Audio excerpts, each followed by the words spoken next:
record on this computer. I think is what I want. Is it recording? Yep. Perfect. Okay. All right. Okay, so I'm going to record this for people who are gone and for, I have people gone too, so I'm going to send this to everybody. All right, you guys go to the front page. Skip from the back page to the front page. We'll work forward now. Oh, wow. They get special privilege. Sure. Okay, 2-3, graphs that enlighten. So we just talked about deceptive graphs. We don't care. Keep going. We're going to do the first two, okay? We just talked about deceptive graphs. I'm going to talk about deceptive graphs with you guys here in a second, okay? But we're going to do the first two enlightening graphs, and they are dot plots and stem and leaf plots, okay? So a dot plot displays the shape of the distribution. You guys know what a dot plot is? You got down here to pulse rates. You're going to do one of these exactly here in a minute.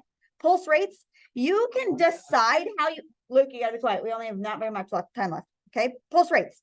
You can decide how you want to label your axes. If you want to label every single number in there, if you want to go by twos, but you need to have like dots corresponding to like every place, right? So like if you had a 51, you would need to have a 51 column there for your dots. Got it? That is going to be what your dot plot will look like. You have one axis title and it is pulse rates down there at the bottom. Okay. It usually is possible to recreate the original list of data. Like I could go down here and say, I have 1, 2, 3, 4, 5 numbers that are 52. You see that? I have 2 numbers that are 50s. I could go back and regenerate the original list by using this dot plot. Got it? I'm gonna. Okay. Example 2 is using a stem and leaf plot. Have you guys done stem and leaf plot before? Okay. This one they didn't label, but please label like pulse rates for your stem and leaf plots. Go ahead and put pulse rates at the top. And this is how stem and leaf plot works. Okay. You have a bar here that labels like the difference between your tens place and your ones place. Okay. So these are all the 40s, and this would be like 40 and 42. If I were to recreate the list of original data values, okay? Oh, wow. My next data value would be what? 50. 50 and another 50, right? I have 2 50s and then I have a bunch of 52s, and I would keep going on forever, right? Now, here's the deal. If you don't have, like, let's say I have some 40s, but I don't have any 50s. Don't go 4 and then go straight to 6. You would have a 5 there. And you would keep going, but you just would have nothing on the 50s, right? So 62, 63, 64, blah, blah, blah. You have 41, 48, blah, blah, blah, right? You would just leave the 5 blank. So don't skip over it if there are missing values in that tens place. Does that make sense? Okay. Those are the only 2 enlightening graphs. Good graphs, enlightening means good, that give us more information. Enlightening graphs, dot plot, stem plot. Those are the only 2 that I'm going to do today. Now, one more thing also, for a stem plot, you can see the shape of this. It is like a bell-shaped curve looking thing, right? But it's just on its side. Does that make sense? You see how it's kind of normally distributed with the numbers? Okay, it's just on its side. Got it? Okay, so those are the 2 that I want you to do for homework, and I'm going to give you the data set because I forgot to. Can you write these numbers down? For number 1 and number 2, you're going to do just pulse rates, and you're going to do a dot plot and a stem and leaf plot. Write these down off to the side. You want me to read them to you? Yes. Okay, go.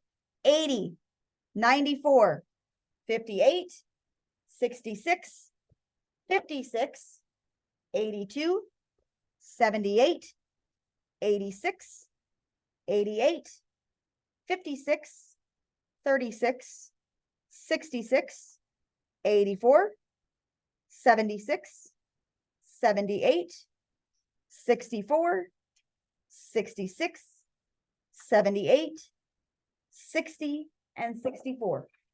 Okay, use that data to do number 1 and number 2. Got it? Stem plot and a dot plot. That's the only thing you have to do. I will give you the data lists. I don't know why they didn't come on this homework assignment, but I'll give those to you on Monday. Okay, I'll make sure I have that. All right. Okay, so you guys that are still watching, and Connor that's over there in Lawrence, we started from the back and worked to the front. So I'm going to go through with you on Monday the rest of these. So a time series graph, a Pareto chart, bar graph, frequency polygon, and pie charts. We'll do those on Monday. But The back page, the very, very back page talks about graphs that are bad, graphs that are deceptive, okay? So the two things that we could do to make a deceptive graph that they list here anyway, is using a non-zero vertical axis, okay? And Luke was just telling me a minute ago, he said, oh my gosh, like some car company just got sued for like millions of dollars by doing this, okay?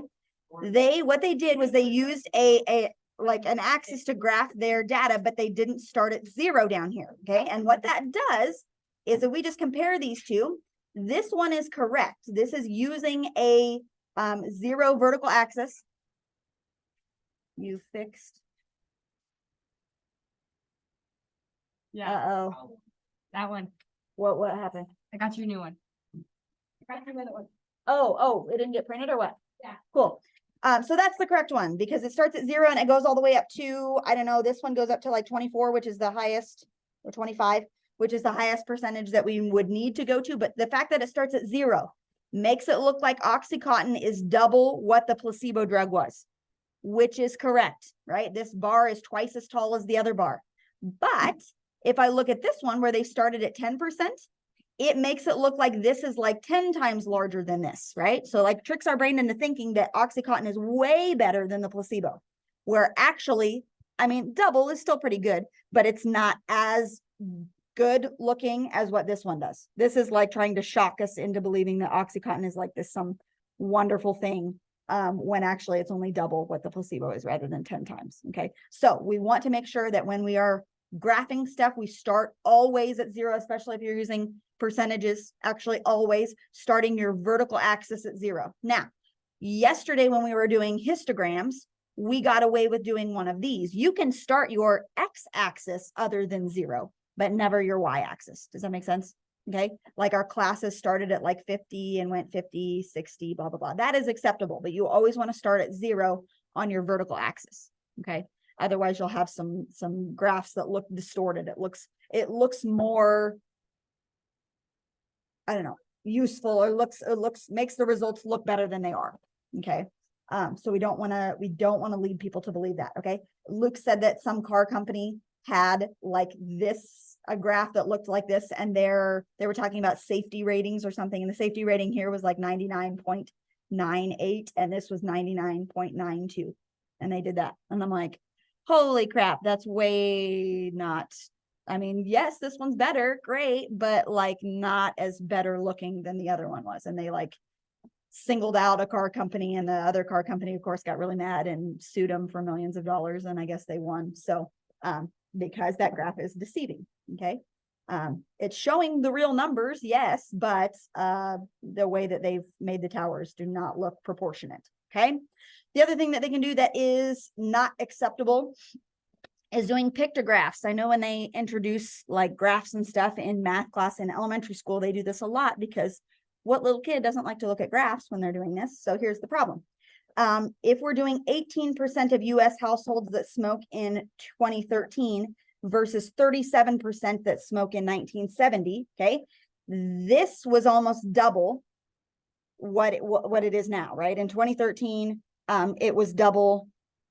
It's half of what it was before. So it's double in 1970 than it is nowadays in 2013 or whatever, right? But the problem with using a graph is that if they take this cigarette to like depict the numbers, right?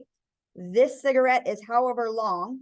They've doubled that length here, which is true. Like they've doubled and made that cigarette double the length, but they've also done that with the width of the cigarette. So like this width, they've doubled that, okay? And because pictures are, in this case, 2-dimensional, or they could make it 3-dimensional, because they've doubled it here and doubled the length as well, that's making the total area times 4, right? Like this area is is 4 times as large as that area. So in our brain, we look at those diagrams and we're like, that's not double, that's 4 times, right? This looks way bigger than double what the right side one does, because the area is actually 4 times larger. Okay. Now, if they use like a 3-dimensional figure, like let's say they do boxes. Okay. You don't have to draw this box if you don't want to. Okay. Let's say they do a 3-dimensional figure and they double it. Okay. Let's say this guy from here to here, this dimension is doubled. This dimension is doubled, and the height is doubled.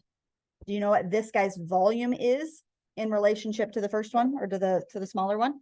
He is times 8. So in our brain, even though we're trying to represent double the amount, our brain is actually thinking, whoa, that's way more than double. That's actually 8 times larger because of the 3 dimensions. Okay. So we want to refrain from using pictures because that's what it leads us to believe, is that it's actually more than double or more than whatever proportion it actually is. Okay.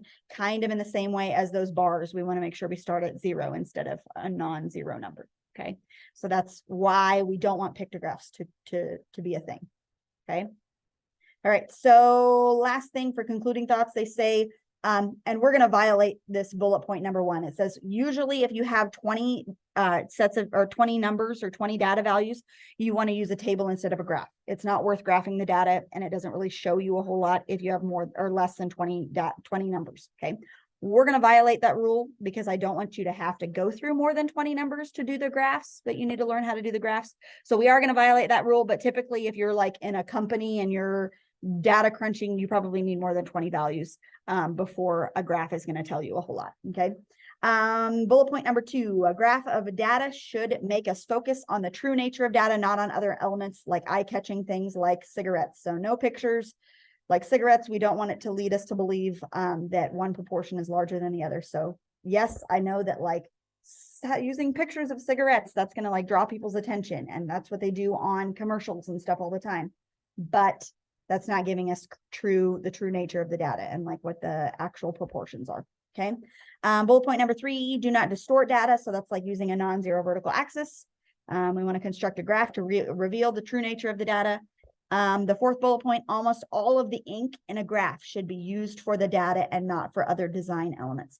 It's okay if you want to like shade your bar graph or something so it makes it easier to see, but like I wouldn't go through and like put like stripes on one and dots on another like you used to do in elementary school. I don't know, maybe you didn't, but don't do too many crazy things with your bar graphs. Okay. Or with anything else.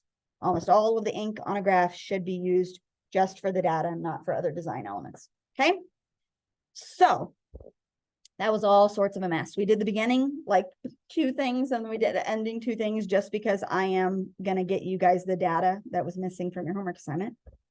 So this data, if you got a chance to write that down, I'll leave it there. So do number 1 and number 2, and then go to the back side and do like 17 and 18, the ones with the dollar bills and then the other graph. Okay. And so that's just kind of reiterating the deceptive graph things. Okay. So you can skip the middle page for now and skip number 3 on the front side. I'll go back to that data set.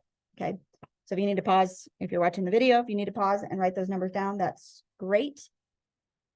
But there you go, beginning and the end. I really super made this confusing today, but for some reason I didn't get none of my graphs or none of my data sets saved. Sometimes when I go to print things, is it on yours? You don't have data, you don't have like data sets like that are in, they look like this off to the side. You don't have them on yours? I have that on one. On just that, but you don't have it for like 4 and 5 and 1, 2, and 3. No. Okay. So yeah, sometimes when I go to print or whatever, it like gets rid of all my pictures and stuff. So I need to check that. So I will get those put back on a sheet, and I'll have Mrs. Epley print those for you, and I'll have them printed for you guys in Blue Hill. But for 1 and 2, just go ahead and use that data set. Okay. I'll get the other ones printed so that we don't have to rewrite all the numbers. Okay, does that work? Yep. What a mess of a day. We have like 30-minute class periods, and it feels like you're running all day long. Yeah. All right, Clay, I hope you get to feeling better. If you're watching this video, you're probably not going to watch it until you are feeling better. So there you go. You better get feeling good. Better get feeling good. I know you're threatened now, Clay. Connor says you're better. All righty, I'm going to stop recording this. I guess I can't stop recording it until I end it. You guys are you still here till 9:48? Yeah. Okay, so you got a little time. Is that okay if you stay here by yourself, Connor? Yeah, that's fine. Okay.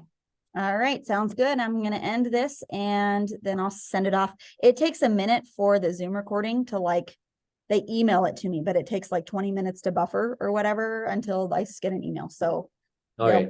I'll get it here shortly. But anyway, Sounds good. sounds good. And let me get out of here. Stop share there. And